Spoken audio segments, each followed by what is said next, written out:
All right, what's going on? Let's get this thing started.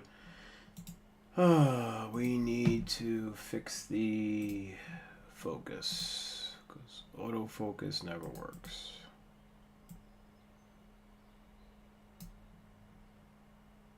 Better. All right, I don't want to be up here. I want to be down here. Okay, what's going on? Where's my chat? There's my chat. All right, good. Some actual questions are in there. All right. Okay. Land-based empires first. Unit 3. Yep. All right, let's get to it. So...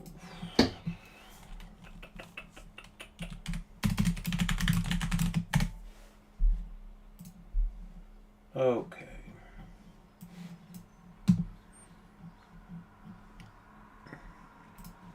All right, so here are our units, right? So this right here matters a lot. Like the exam weighting is not a joke. It's exactly how they do it. So what I mean by that is they'll do things where, don't mind me, I'm having my coffee. A whole French press ready to go.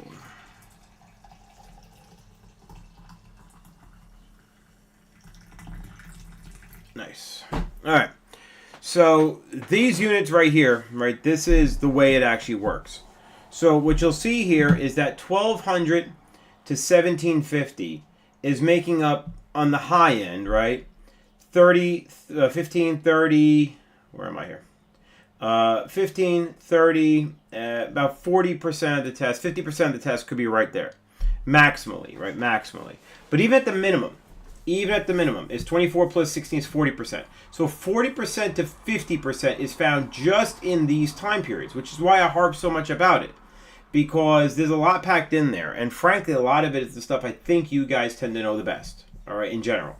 So you definitely do want to be aware of that. Now, land-based empires, what we'll do is we'll kind of go down to Unit 3 here, and we'll go to the land-based empires. You can see it's a very short unit because there really are only a few land-based empires in this time period because it's 1450 to 1750, right?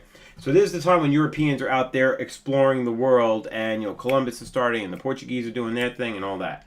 So that's the nature of European empires. So when we talk about land-based empires in Unit 3, and we will go there and have us look there together. Let me just dig up Unit 3 here. Unit 3. Okay. All right. Boom, boom. Okay. So first off, this document here is the AP World Course Description. I've said several times, a quick skim through it is never a bad idea. It tells you exactly what's on the test, like what you have to know.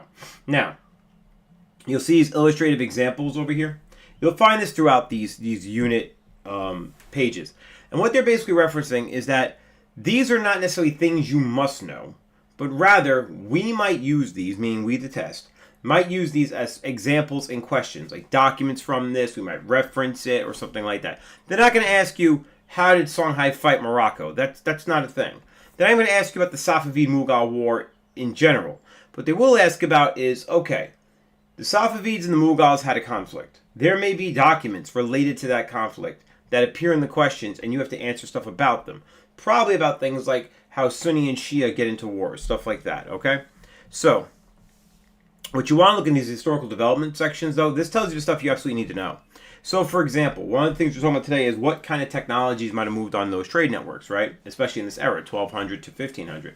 And we're in that era here, right? We're in that land empire, at the end of that. So, imperial expansion relied on the increased use of gunpowder cannon and armed trade to establish large empires in both hemispheres, right? So, if we look at it from a land-based empire perspective, which is what you see right here, we're talking about the Safavids, the Ottomans, the Mughals. Those are your Islamic empires at this time. Over in China, in this time period, so let's go back to this part here. So in the time period, by 1450, you've got the Ming Dynasty doing their thing, and you're going to have the Qing in here as well, starting up also. Remember, by the time, the Mongols are already out in China by this point. The Yuan has already collapsed, so it's definitely not, anything to do with those guys. Anyway, going back down. So, land empires include Manchu. Manchu are the Qing, right? The Manchu are the Qing. I don't know why they call them Manchu, but they're the Qing. Same with Manchu people run the Qing. I guess that's why. Mughal in South and Central Asia, Ottomans in Southern Europe, Middle East and North Africa, and the Safavids in the Middle East. Again, I mean, the Ottomans are in the Middle East too. I don't know, they're right next to each other, right? You have Ottomans, you have Safavids, you have Mughals, going from Turkey to what is roughly Iran to what is India and Afghanistan. Those right there, boom. Those are those three nations, those three empires all back to back right there. So what else can we talk about here? See all these examples? You should know stuff like this. You should be aware of this stuff. All right, now this is how empires administer their realms, right? So, for example, if you need example of bureaucratic elites made up of military professionals, the Ottoman devshirme system, which is the Janissary system in effect, where the Ottomans had these slave Christian boys taken effectively as war tax from Christian territories in the Ottoman Empire, raised as slaves, made into eunuchs, and then becoming the personal aides of the Sultan, who then become the actual force behind the crown and run the government, because the Sultan comes to only really trust them, which was very stupid because these people end up more or less running the show and the Sultan becomes a bit of a puppet. That's what goes on there. It's kind of similar, although the samurai are not slaves and not eunuchs. They are reliant upon the goodwill of the shogun, say during the Tokugawa, because war is over. So now that there's no more war, the warriors don't have an actual, how can I put this? The warriors don't have things to fight. So when the warrior class has nothing to fight, they're going to rely on some sort of a salary from the government, and kind of like a, what's the word for it? Kind of like an honorary military sort of culture.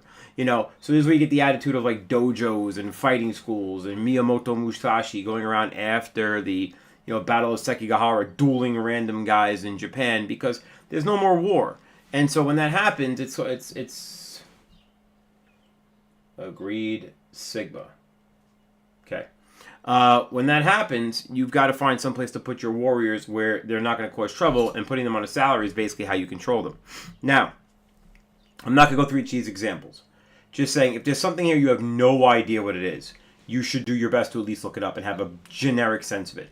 But notice how they're structured, right? So, bureaucratic elites, these are 2 examples. Religious ideas, here are 3 examples. Art, architecture, monuments, things like that, here are 5 examples, 4 examples. Tax collection systems. So they're not saying you have to know how, the Aztecs collected taxes. But you have to know is that all empires need a tax collection method. All empires tend to engage in public works like art and architecture. All empires tend to have religious ideas that they're sort of, built around. Well, make comparison between those. Make what similarities, what differences exist there, what continuities exist among empires, since these things all seem to exist in all empires. Yeah, they're different, they're not the same, but understand it. And here's the why. Because you're asked to explain how rulers use these type of things, this variety of stuff, to legitimize their rule. Now, what does that mean? Legitimize means I deserve to rule. It's not just I rule because I kick somebody's butt, or my, great-great-grandfather kicked your great-grandfather's butt and now he runs the country. It's why is that legitimate, right? Because me kicking your butt and taking your wallet doesn't really feel like legitimate. Yet, if I do it on a big enough scale, it often is legitimate. That becomes a real legitimacy for power, right of conquest. Okay? Is that something going on in 1400 onwards at this point? Or do they need other things? Like, can European kings just say, well, my grandfather kicked your grandfather's butt, therefore, of course, I deserve to be king? Or do they need things like, God chose me, God's got my back, or whatever, right? Those are the things you have to explore. Now, consolidation of power, the other word here. Consolidation is, once I'm in charge, how do I consolidate my power so I can stay in charge? Like, you should think of all the examples, and there have been a bunch, of power that is grasped, that exists, and breaks apart relatively quickly. The Mongols are a great example. Power is grasped, power is put in place, power exists, and then the entire project is gone in 150 years, not even. So they didn't consolidate anything. Compare that to something like the Romans, or the Chinese, or these groups that tend to consolidate very, very, very... all those things are all part of that those systems where you have to consolidate your power so you can hold it going forward. Like, what did Tokugawa do different than every other samurai, lord, shogun, emperor, whatever in Japan before him? that meant that his family would rule for 300 years and no one else could. That it took American gunships to undo the Tokugawa. Like, why? What do the Chinese do right almost every time? Whether it's Han, Tang, Sui, whoever, what do they do right almost every time that their empires, when they build one, that thing will last for 300-400 years, but the Mongols last for like 85 when they're ruling China? What was different? And this is when we go back to things like that examination system as a way to consolidate your power. So be thinking about those kinds of issues. Like, how do these rulers, in Unit 3, you asked about Unit 3, how do these rulers get power? How do they legitimize their power? And how do they keep the power? Keep it as consolidation. How do I make sure my grandson will still be ruling and not be dead? You know, how do I make sure my great-grandson will still be ruling and he won't have his throat slit by his advisors? How do I make sure of that? That's a challenging thing to do, right? Because everybody wants to be in charge. So do keep that in mind. So this is why this document is not so... And by the way, you can just Google this. You just Google AP World History, Modern Course and Exam Description, effective whenever. These are the newest ones. And you could find it. And it's right here to be viewed. It's public. There's nothing hidden here. All right. Belief systems. I'm not going to get too deeply into this stuff. This here we want to talk about a little bit, I would say, because probably this is a thing that we did not go over because we were going over Ottomans and Safavids and all that. Let's talk about the Protestant Reformation kind of briefly, because it might come up. The Protestant Reformation. Let's get our boy Martin Luther up over here. Hang on. All right, so not Martin Luther King. All right, this guy, Martin Luther. All right, Martin Luther, German monk. Professor, theologist, or theologian. He had a lot of hats he wore, but basically he was a monk, and he was effectively a professor in what was more or less a religious university in the Holy Roman Empire in Germany, right? What we would call Germany today. And I'll spare the details, but more or less what he does is he challenges. I'm looking for just an interesting visual to throw up other than his goofy face. No. Is this it? Nope. All right, it doesn't matter. So what he basically does is he challenges the idea that the Catholic Church has legitimacy to make rulings and doctrine on Christianity that isn't directly found in the Bible. So he's what you call a fundamentalist. And what that means is if you go back to the fundamentals of the religion, if the answers aren't found there, they shouldn't exist. So something like, for example, priests can't marry. Now, let's go back to what we talked about. Why can't priests in the Catholic Church marry? Well, the answer was because a lot of the upper-level clergy, your bishops, your archbishops, cardinals, guys like that, were not drawn from everyday population. A lot of them were the second and third sons of nobility. And so I'm Lord so-and-so. I have an eldest son, Matthew. He's going to inherit all my property. My youngest son, Andrew, is going to get nothing. Those are the laws of primogeniture. That's the law of Europe. So how do I make sure my youngest son has some sort of a career, some sort of stability, some sort of something, so he's not a grown adult relied upon his brother and creating a bunch of sort of resentment? Well, one thing I can do is I can go to the church and I can say, okay, Catholic Church, I like you very much. Here's a whole bunch of money. Here's some land. I'd love to build you a church. Can you give my kid a job as a bishop? And often the answer was yes. This was the purchase of church offices. And that got my second son out of the gene pool, out of the inheritance structure, because he has to take vows of poverty and chastity. So no kids and no wealth. So he can't inherit my property, even if my oldest son dies. He can't inherit my property. He can't have a line of family. So that means there's no like rival succession to my wealth.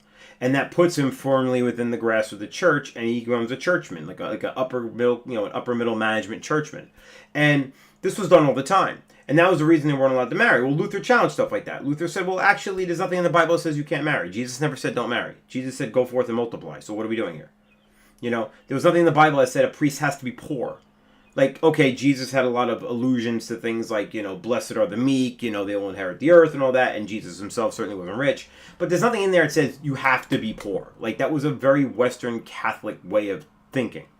So he challenges all this stuff. And he says, in general, actually, if we really look at the way the church is structured, it's pretty corrupt, especially in his day. It's pretty corrupt. The popes have mistresses. They have their own private families. A lot of upper-level churchmen are super rich. They're not living by these standards anyway, so it's a bit of a joke. And so he challenges these things. And this gets him in a lot of hot water. Long story short, the church tries to excommunicate him. They want him arrested. The German nobility backs him because they like the idea of being able to tell the Pope to go kick it, And this creates quite a few wars, actually. And, a good number of people died in this conflict between the Catholic and the Protestant, the protesters of Christianity, of which Luther was the lead. Lutheranism is still today the largest branch of Protestant Christianity. Many of you are probably Protestant Christians, whether you know it or not. So if you're a Catholic, you're not a Protestant Christian. If you're Eastern Orthodox or Russian Orthodox, you're not a Protestant Christian. But if you're Baptist, Anglican, Evangelical, Lutheran, Calvinist, whatever it might be, any of those, and others besides, you are a Protestant, whether you know it or not. It's a big branch of Christian faith. So this just an example, right? So that's a way in which people challenge existing power structure at this time. So it broke from Christian tradition, as it says, and you get this, growth of Christianity where people have to explore it as a sort of a larger concept.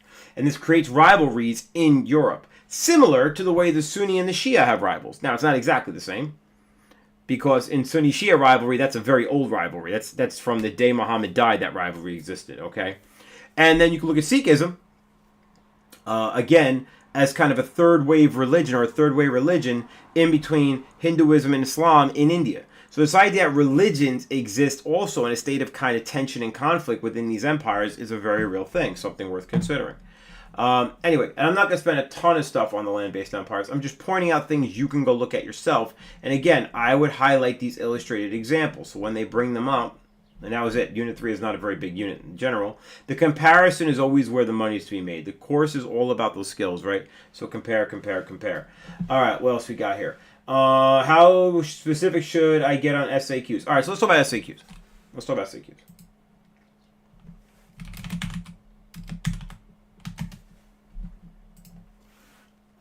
All right. Only 12 people at one time right now? Man, oh man. All right. So let's just look at last year's SAQs, just as an example. All right, here we go.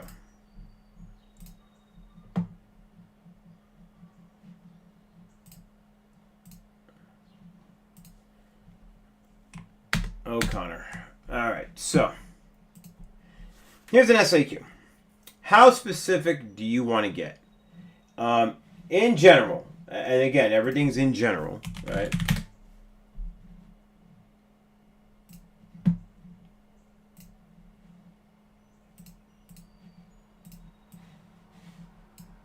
So in general,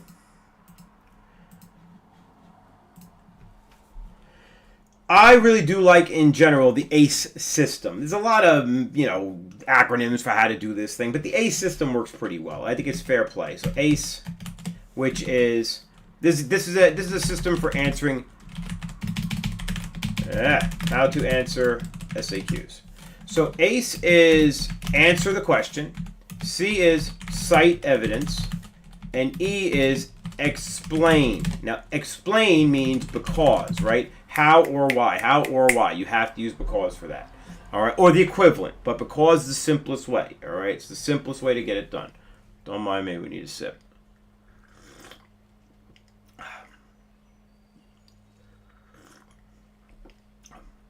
Could have been stronger. It's black coffee. Death Wish coffee. I like their coffee a lot. I drink it black. But I don't know. I put 3/4 of a cup in. I feel like that was a little too much, but it's a little weak. Could be better. Anyway, so what does this look like to me? So I'll tell you what it looks like. It turns out that all year long I've been teaching you the method to do this, whatever, even if I wasn't talking about this. Because it turns out the actual model for a DBQ body paragraph is the same model. It's that ACE format. What do I mean by that? Well, think about how we do a body paragraph in a DBQ.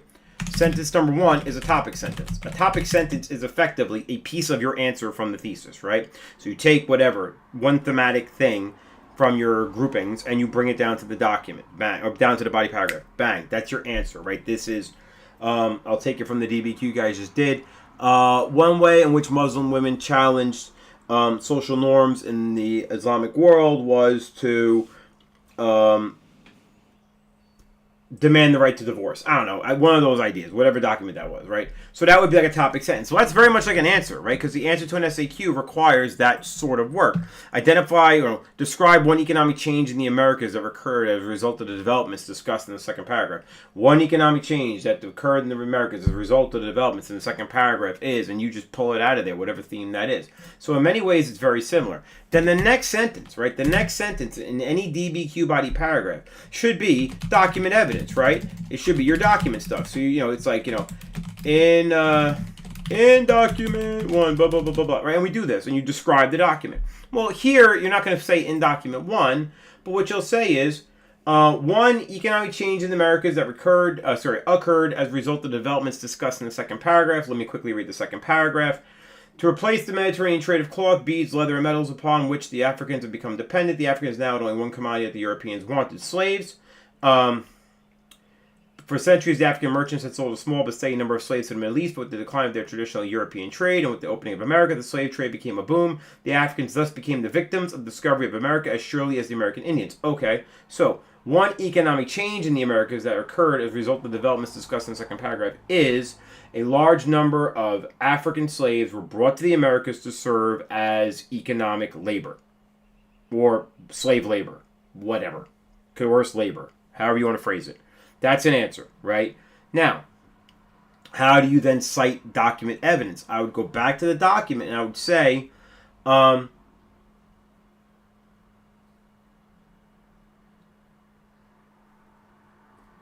would say with the opening of the Americas, the slave trade had become a boom, which is almost a quote there. And I would then clarify that by saying, because of the depopulation of the American Indians due to smallpox, a replacement population was needed for the labor, and Europeans found African slaves the most plentiful, cheapest, and easiest available source of labor they could find. Now, that's partly my knowledge and partly the document knowledge, but it is evidence, and that's what you need. And that's kind of what you would do on a DBQ, right? Because you would have in document 1, but you'd also like to have, I'll call it 2A, evidence beyond the document, right? And then you also want to have, then after that, 3, the supporting statement, right? How does it support your sentence? Or how does it support your argument? This demonstrates blah, blah, blah, blah, blah, blah, blah, blah. Well, up here, the explain is kind of the because. All right? I just said it in the last thing I gave as an example. This is because smallpox had destroyed the American Indian population over the course of a century, leaving the Europeans with no one to do the labor they had previously forced the natives to do, forcing them to import slaves from Africa to replace that population. So it's really the same model. So to answer the question, let me get my chat log back up. Sorry, I popped it out. To answer the question, excuse me. Apologies, I did not see the chat there.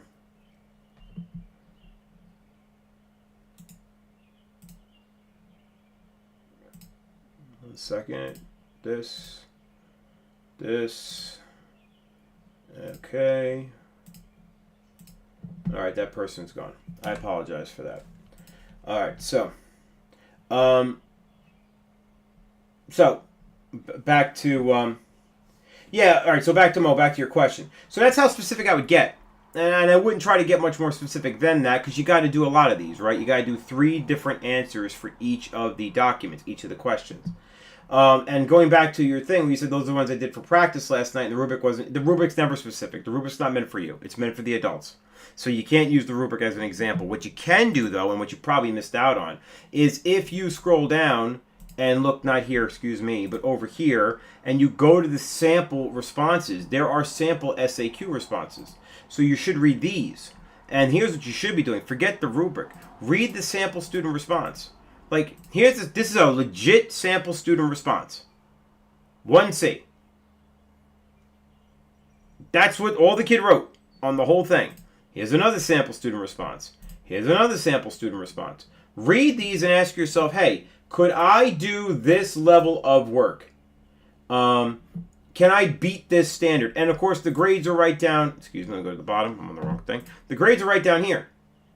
So you should use this to your advantage. This kid got a 1. This kid got a 2. This kid got a 3. And that's the way you benchmark yourself. You benchmark yourself against what the AT puts out there. Now, nothing's foolproof. Was the first one correct? I don't know what that means. The one no writing? Well, no. I mean, it's right here, right? He got 1 point. He got 1 point. So 001. So what did they give him? They gave him whatever C was. They gave him credit for that. I'm not going to go into it right now. You can do it yourself. But that's what they gave him credit for. I don't know if I'd give him credit for that, but they're telling you we gave this kid credit for that one thing. So, that might be comforting to be like, oh, okay, actually the standard's pretty damn low. Well, good. That's what we want. So, anyway.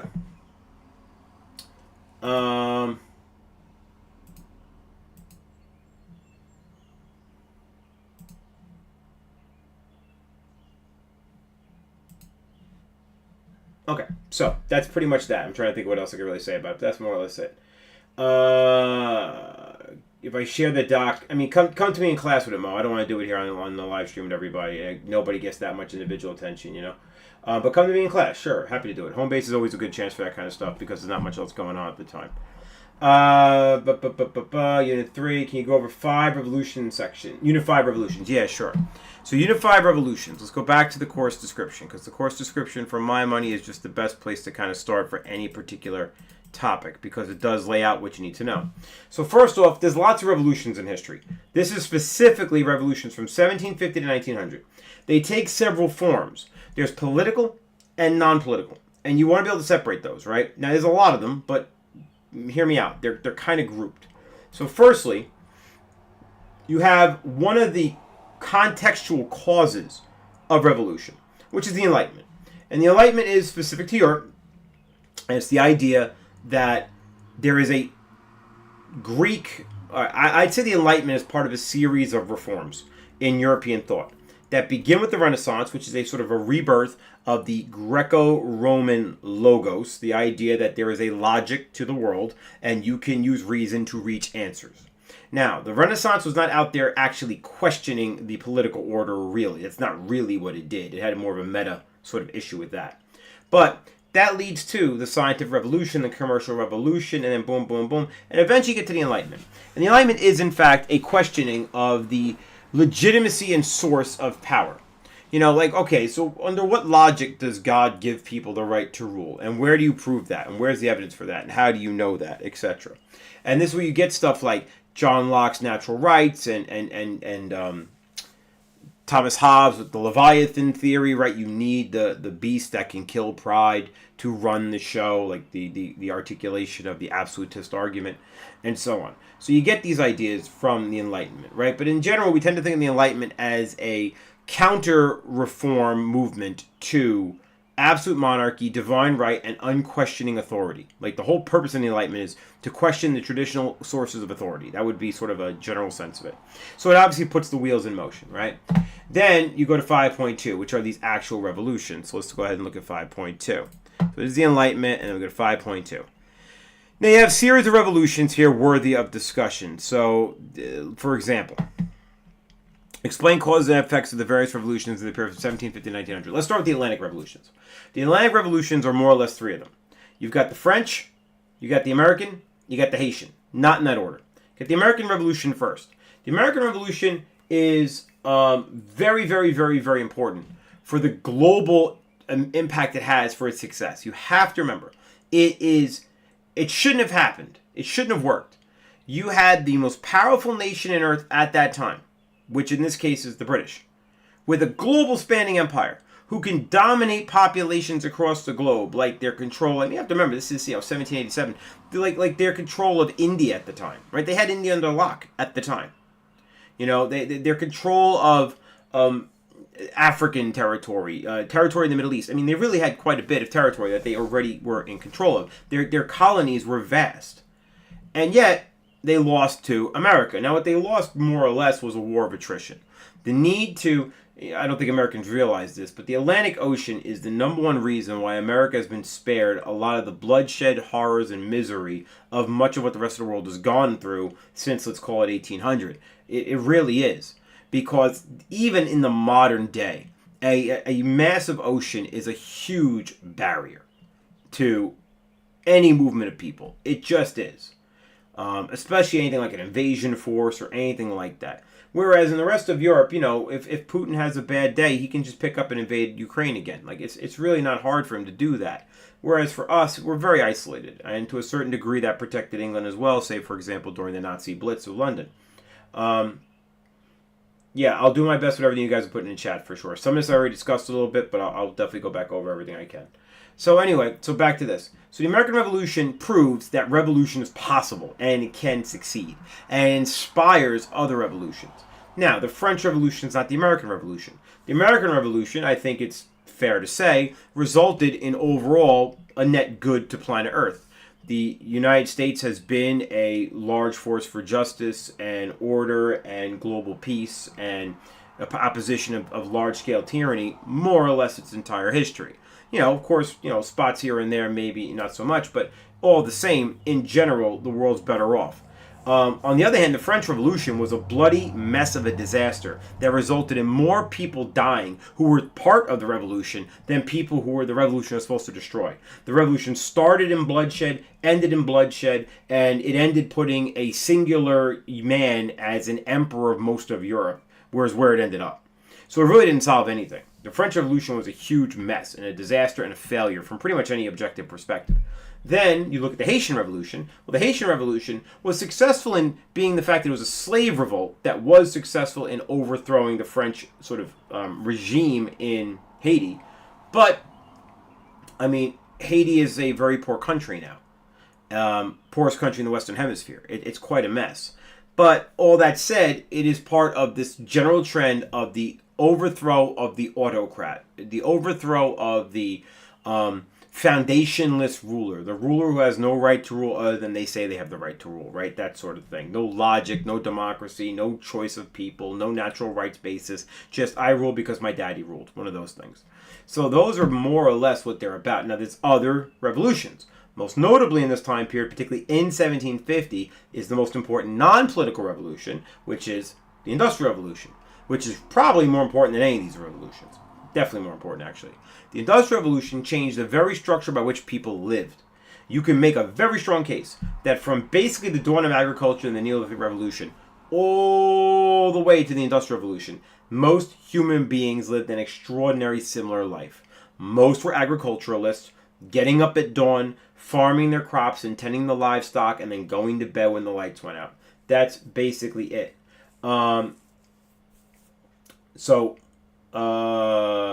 Yeah, the emperor of Europe was Napoleon, but he didn't stay that way for very long. So he wasn't in charge for that many years. Anyway, but the point being is that the Industrial Revolution actually changes the basic structure of the human day in a fundamentally new way. It changed who could be important. No longer was the land you controlled and the agriculture it produced the source of wealth.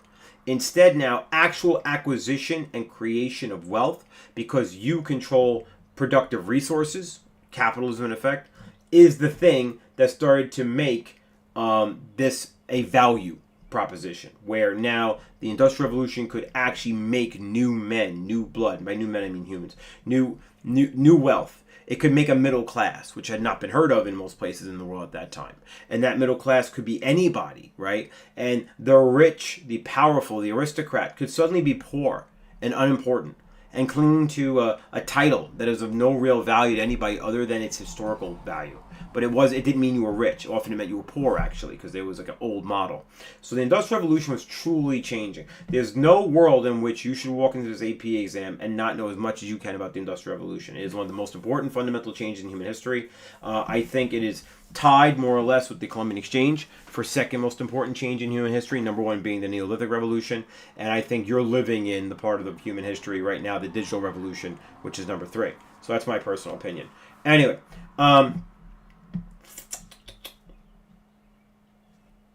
I mean, you can read this stuff if you want. Some of this I went over already. I don't really, want to go into too much. Industrial Revolution, as I said, it's its own sort of subunit. It's got several subunits in this unit. This is all Industrial Revolution. All right, so I mean, take note of that. Like, really take note of that, right? So if I go up to the sort of master list for the unit, here we go. The master list for the unit has Enlightenment, Nationalism and Revolutions in the Period, and then that's 5.1 and 2.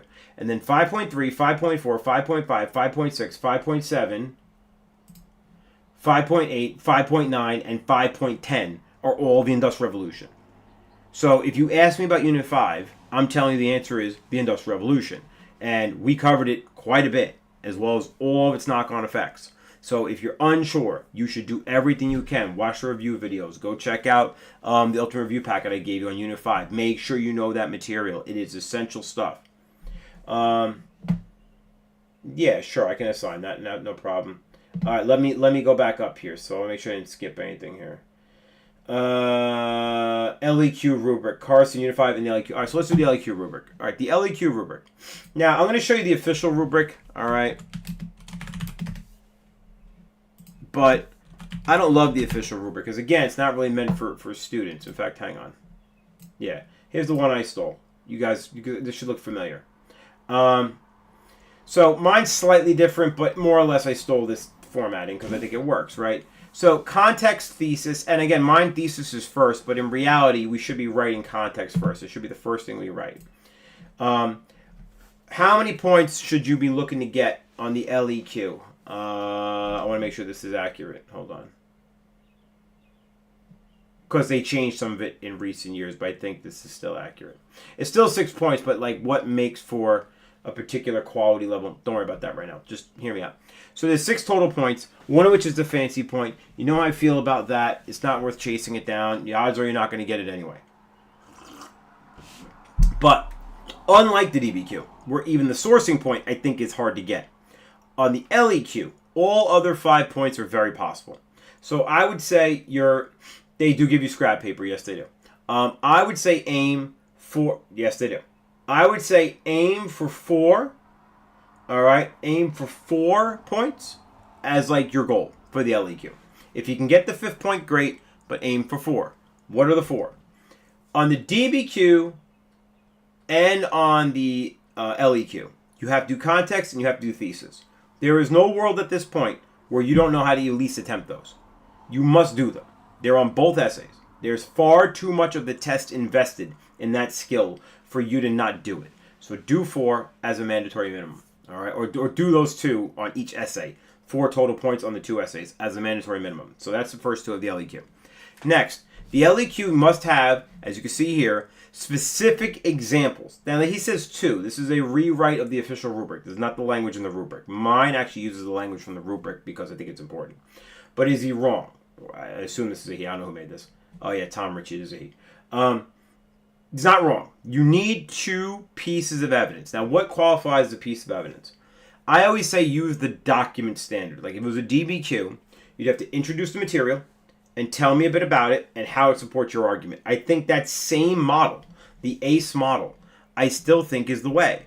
Give me your piece of information, tell me some detail about it, and then tell me how it explains or how it supports your argument. I think that is still the model. So whether this is a DBQ or an LEQ, this 3-step way of give me an answer, give me some detail, and tell me how it supports your argument is absolutely the model for describing anything in any writing at any part of the course. I think it works. I know it works. I know it works, and you should do it.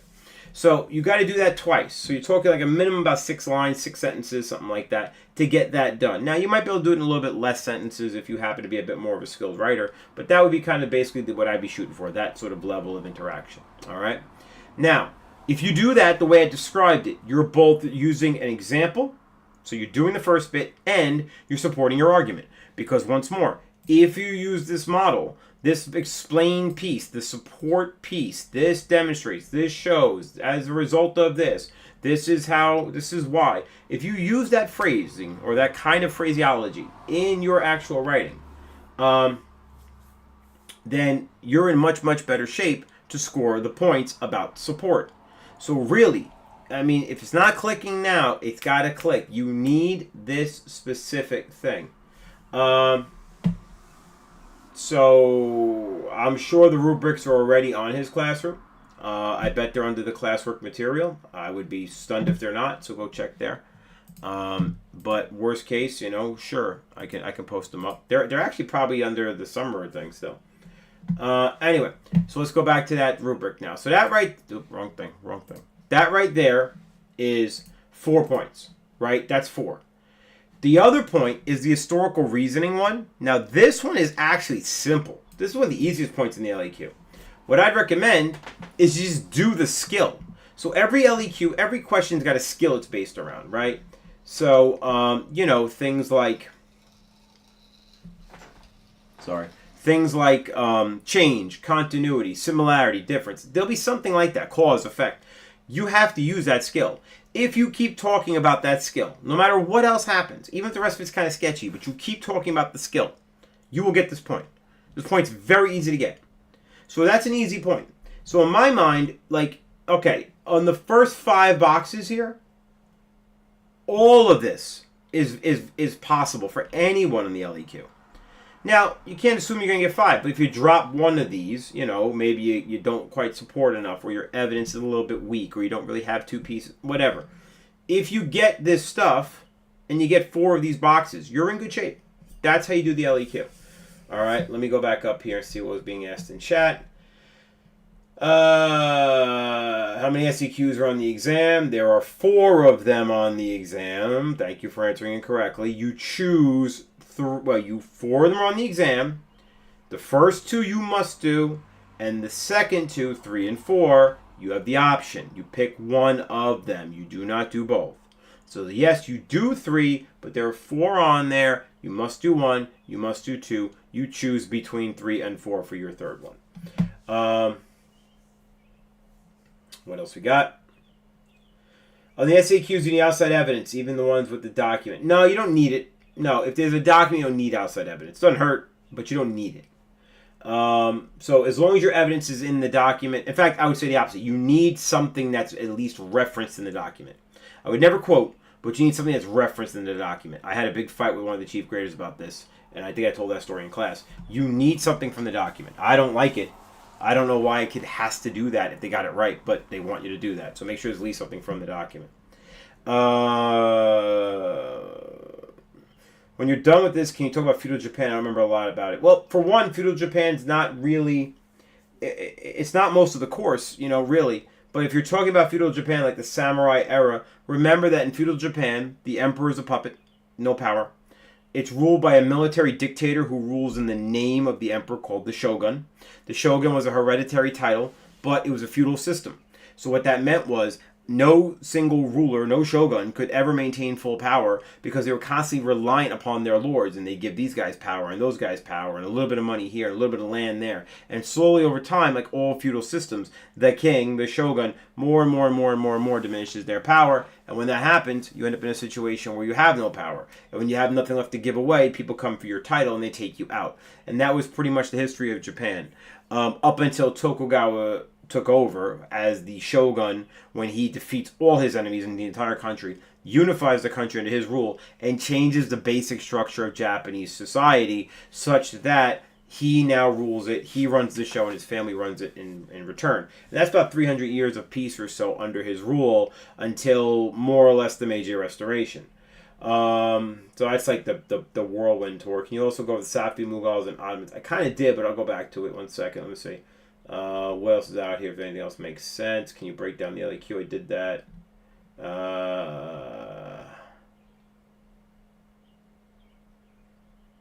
Okay, hang on. Alright, so you don't get a rubric. That's a good question. You don't get a rubric for the writing. Here's what you get. When you open up the section, you're going to get this. This is the real section. You're going to get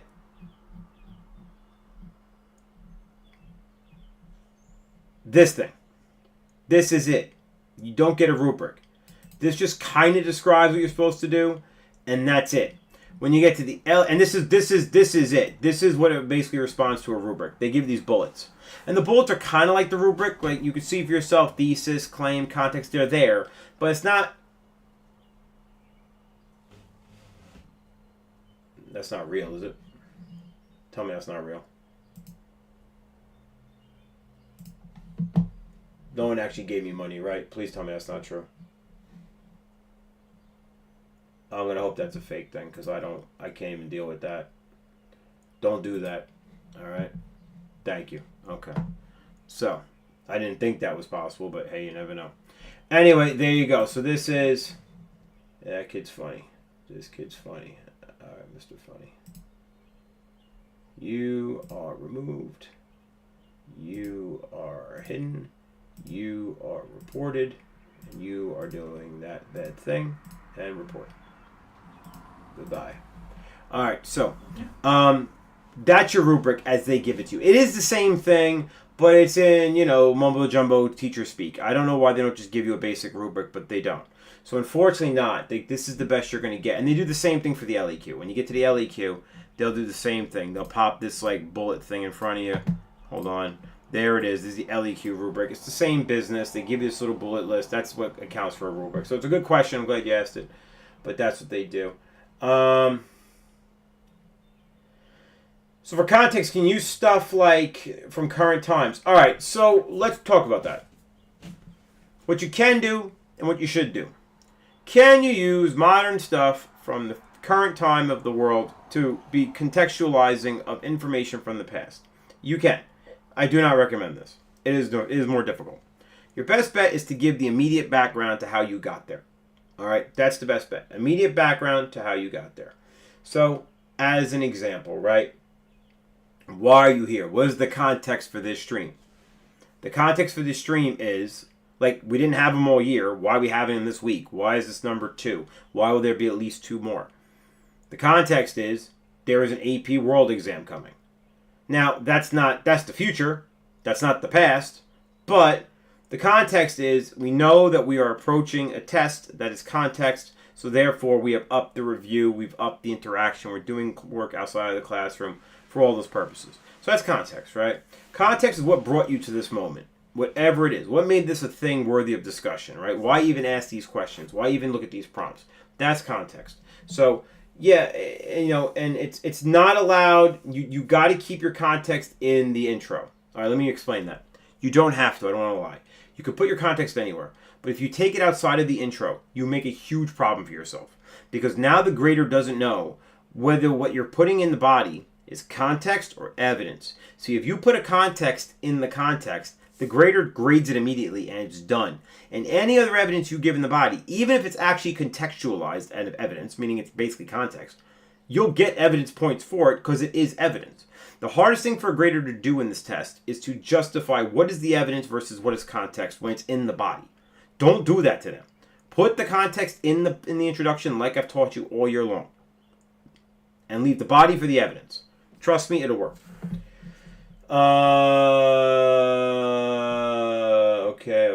Okay. There's no rubric. There is no DBQ rubric. There was an LEQ rubric. I asked him. I don't know what we're talking about. All right, if you need rubrics, I'll give you rubrics. That's easy enough. No problem. I'll do that later, somehow or another.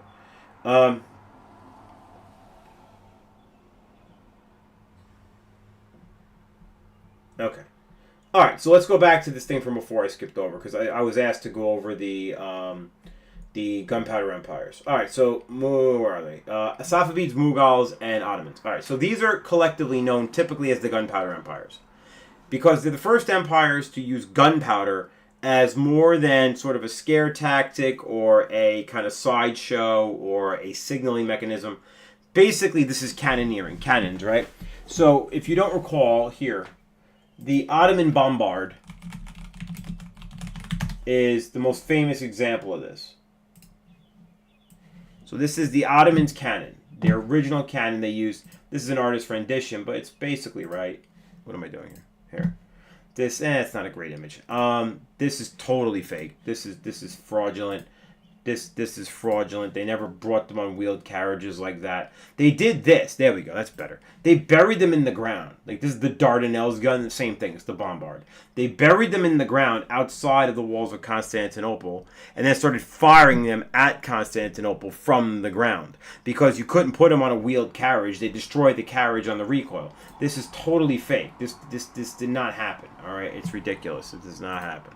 All right, but this is what it was really. They buried them in the ground like this. In fact, this is a good image of it. So this is the siege of Constantinople here, and you see you got a bombard, probably a little too small, that is buried in the ground or laid on the ground, and then they're firing the cannonballs out of these. And the purpose of these weapons is to destroy fortifications. They're not really for killing people.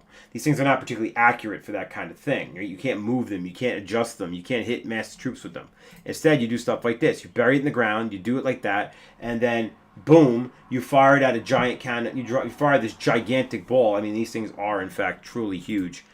Those are the size. I wish we had a person here for size comparison, but they are actually massive. And these things would hit the walls and destroy the walls. So a city like Constantinople, which had done so well in defending itself throughout the centuries, didn't do quite so hot when it started getting hit, with whatever, 50 pounds. I don't know how heavy these balls are. 50 pounds, they're enormous. I have no idea. They're not even balls, they're stone, right? They're just basically huge stone. And that's what these weapons were. And they changed the face of warfare. Now, about the empires themselves, right? So if we go back to the actual question at hand, about the empires themselves. So a couple things. The Safavids are the ones in the middle. And, I mean, geographically, here, let me get a map.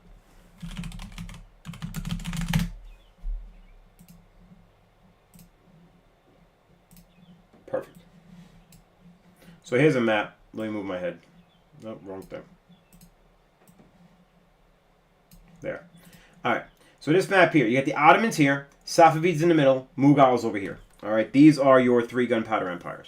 Now, when it comes to these guys, remember, that's a slightly better map because it's a little bit bigger. Let me... Good. So, pink, Ottoman Empire. Purple, Safavids. Orange, Mughals. The Mughals and the Ottomans are Sunni. These are Sunni Muslims.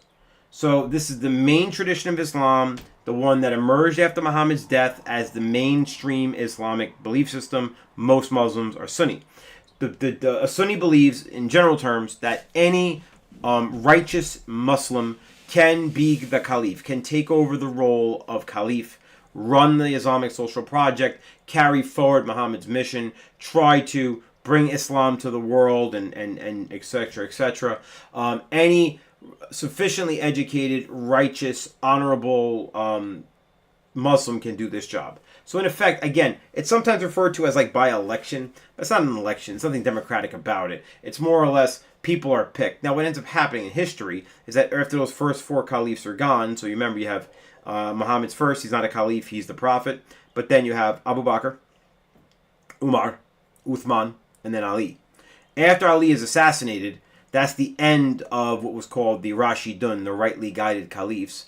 And instead, now you're going to get the Umayyad dynasty, where forget who's the righteous one or who's honorable. There's a caliph who's now in charge, and that caliph passes that title onto one of his children. Now, it created enormous problems. It's enormously important to understand the conflict here. The fact that Muhammad doesn't lay out a specific methodology for choosing his successors, especially the fact that he had no sons, is a huge problem because there was no obvious way to pick a new person to run Islam. In fact, if anything, Muhammad had made it almost impossible to pick somebody because he had said quite openly, I am it. I'm the last prophet that God's ever sending. What I say isn't just the right way, it's the right way forever. You can't change it. You can't question it. You can't nothing it. So that means that there's nobody could ever come along and change the medieval system that he put in place. I mean, to be fair, it's 600-ish CE. Whatever he's thinking, it doesn't account for the vast majority of what human beings will develop after his death.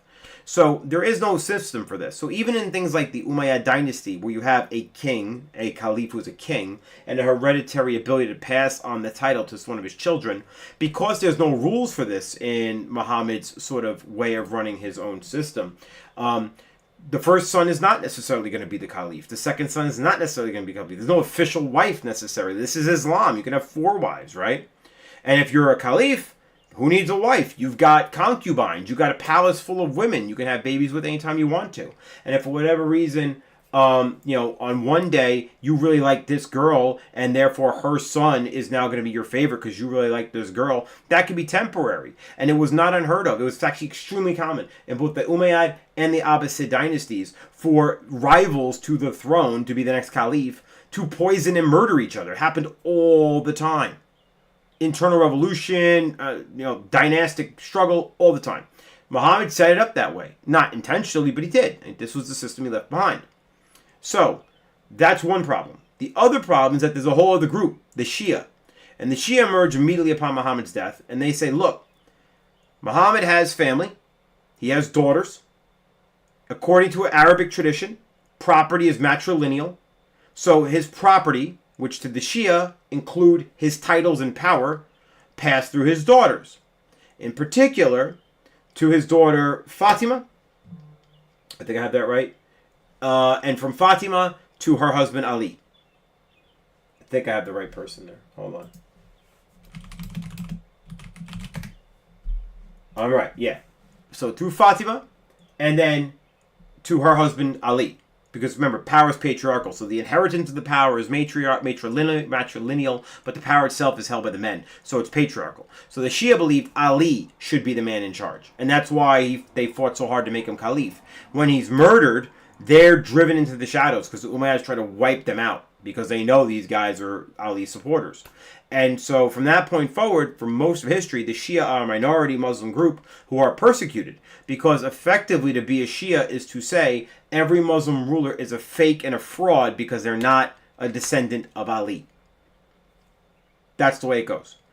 The Safavids, the guys in purple, they're Shia. Now, if you're really ambitious and you want to learn this stuff, I put an audiobook file up on the Google Classroom some time ago where the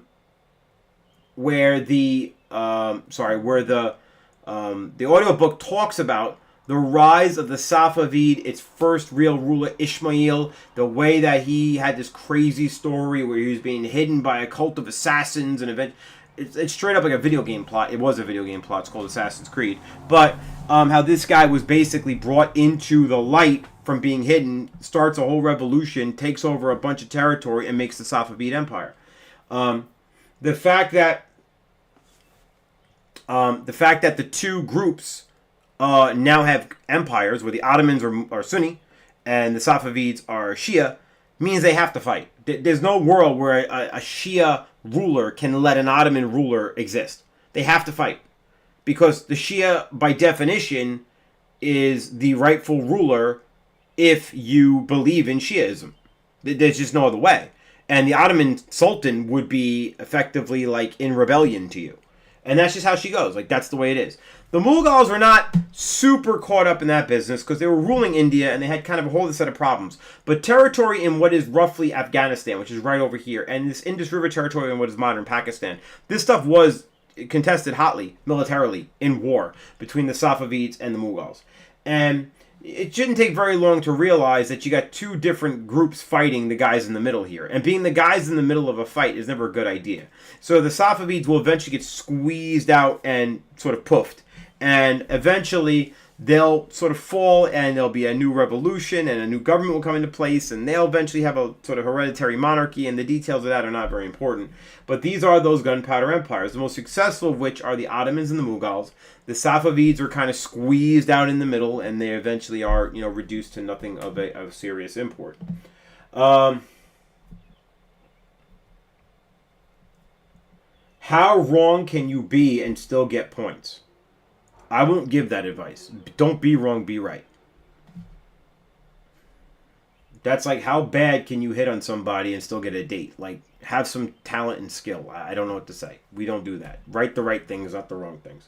Can you go over transoceanic interactions from, not tonight, not right now, because I'm basically about to end stream. But I could definitely do it for the next time. So if you remind me, I'll make that a thing we do next time. But basically, the transoceanic interactions are the Columbian Exchange. So, Columbian Exchange, flora, fauna, movement and culture, disintegration of the native peoples from depopulation from smallpox and disease, and the movement of Africans through the coerced labor systems of the African slave trade is more or less it. Like, those are the big deals. No, I'm not lagging. No, your Wi-Fi is just great. Thanks. Appreciate that. Now we're going to have to hide that. Thank you. The audio book, I'm pretty sure I posted to my class. I did it early in the year. I doubt it's on it's not in the summer classroom that I'm aware of. I wouldn't have put it there. No, this would have been back when we did the Safavids and the Mughals. Again, it's I can make it available if we need to. All right, giant helicopter coming by. So yeah, it's from a thing called. Do I have? Where is it? Hold on. Let me look real quick. Let me look. Yeah, probably if I can find it.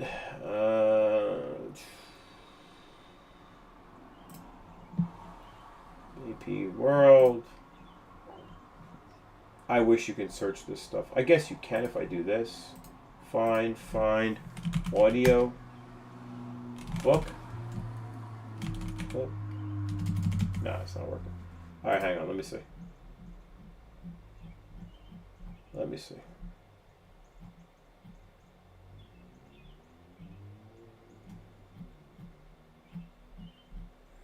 I'm going back to see if I can find the attachment for it. If somebody else finds it before I do, feel free to let people know. It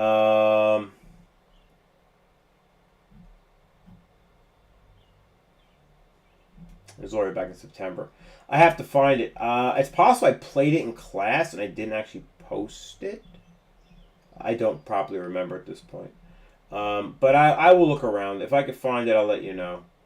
I'm sure I have it somewhere, but I don't remember exactly the context under which I put it out there to the world. It would not have been February. Maybe it would have been around February. I don't know. I really don't know. I'll look. I'll look if I can find it. Because I don't think it would be anywhere else. Nope. I'll look around. I'll see if I can find it. All right. Anyway, guys, we're going to call it there. I think that's about an hour. It's pretty good. We'll do this again this weekend, probably. Sunday night, no good for me. Saturday, probably no good for me. Probably not this weekend, actually, then. So probably Monday. No, Monday, no good for me. Hold on, let me check my calendar. Let's see. Your test is the 7th. So probably, I definitely will do Wednesday night before the test, obviously. If I can, and I got to get my AP Macro kids in there too. I'm going to do them Friday night. All right, let's say Wednesday for sure. We'll see about the 5th Tuesday. But we'll do definitely at least one more of these. And then obviously the day of the exam, if you want to come pile into my classroom early in the morning, I'll be there. My first class is Macro, but they can just chill for a minute, I guess, if need be. I don't know. We'll figure it out. But anyway, you guys have to go to your test at 8 o'clock in the morning anyway, so you don't have a lot of time. But certainly before school, I'll be there. So let's plan for the 6th for sure, the night before the test. But I will see if I can fit it in as well beyond that. All right, gang. So hopefully that was helpful. If you missed it or somebody missed it that was asking about it, the video on demand will be up later. I might have to go back and just make sure nothing crazy was said in chat that I need to just delete the chat on, but we don't really need the chat. I might delete it anyway. All right, so that's that, guys. Thanks so much. Have a good night, and I'll see you tomorrow.